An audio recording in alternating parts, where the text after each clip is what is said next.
मौलाना बोलिएगा, एक बार मैं प्रतिष्ठा जी से भी कमेंट ले रहा हूँ, उसके बाद आप बोलिएगा। आचार्य जी मौलाना बोलिएगा, उसके बाद बोलिएगा जब मैं एक बार प्रतिष्ठा जी से कमेंट ले रहा हूँ। प्रतिष्ठा जी अगर योग पे जाते हैं, देखिए अगर योग पे जाते हैं प्रतिष्ठा जी, मैं आपको थोड़ा 1 साल पीछे ले जा रहा हूँ। इसी स्टूडियो में हम लोग बैठ के बात कर रहे थे, यहीं आप बैठी थी, यहीं ये मौलाना साहब बैठे थे, आज आप दोनों अलग अलग जगह हैं। तब इन्होंने खुद माना कि नमाज जो है वो अपने आप में एक तरह का योग है। दुनिया के 100% मुसलमान योग कर रहे हैं, लेकिन 100% हिंदू योग नहीं कर रहे हैं। उसके बावजूद आज मुसलमान योग विरोधी की तरह है और हिंदू योग प्रेमी है। ऐसा क्यों?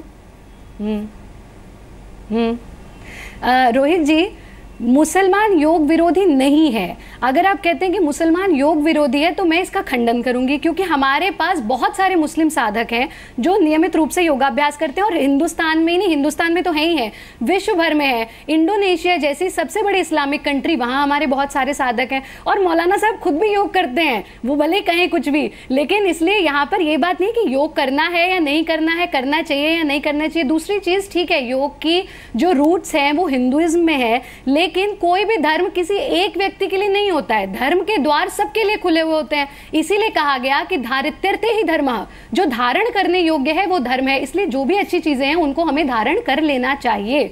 और ओम का उच्चारण है, चाहे योग का नियमित अभ्यास है, क्योंकि हम ओम को योग से काट नहीं सकते। ये तो ऐसे योग है जैसे एक हाथ काट देना किसी शरीर में से, वो संभव नहीं है। वो एक शैली है और उसके लाभ हैं, मतलब आपको मेडिकली उसके लाभ समझा दिए, मेंटली उसके लाभ समझा दिए, और फिर व्यक्ति की इच्छा है वो उसे करना चाहिए या नहीं। जैसे कि आपने पिछली बार की, हम साथ में ही थे जब हमने प्रोटोकॉल वहां चल रहा था, हमने देखा कि वृक्ष आसन एक पैर पर खड़े होकर के था, माननीय प्रधानमंत्री जी ने वो नहीं किया। तो ऐसा नहीं है कि वो जो प्रोटोकॉल है आपको पूरा का पूरा फॉलो करना ही है, जितना आप कर सके। और योग को हम कभी भी कंपलसरी नहीं कर सकते, क्योंकि कहा गया कि देखा देखी साधे योग, छीजे काया बाढ़े रोग। तो देखा देखी गलत कर लिया तो नुकसान हो सकता है, इसलिए उसे कंपलसरी नहीं किया जा सकता।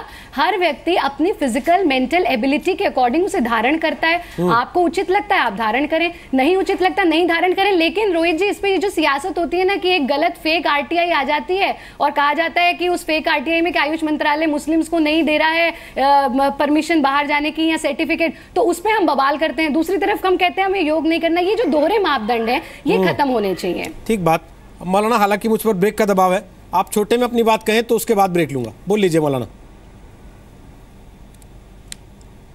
देखिए जी, आपने अभी एक बात कह दी है, शंकराचार्य जी ने जो बात कही है, बड़ी दानिशमंदी वाली बात कही है। नमाज हमारे मुसलमान के लिए सबसे बड़ा योगा है।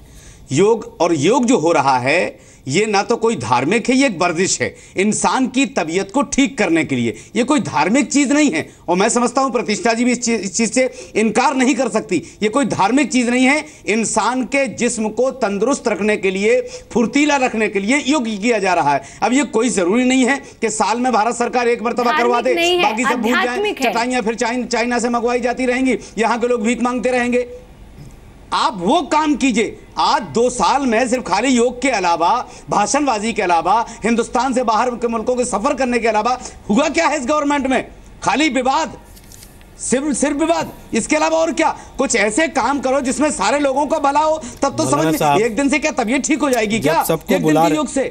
मौलाना साहब, रोज तो सरकार बुला के योग नहीं करा सकती ना, एक दिन सिखा सकती है, उसके बाद तो साल भर आपको प्रैक्टिस करना है। लेकिन आप उस दिन के लिए भी विरोध में खड़े हो जाएंगे, तो इसका मतलब आप चाहते हैं अपने लोगों को बीमार रखे रहना, उनको बीमार देखना।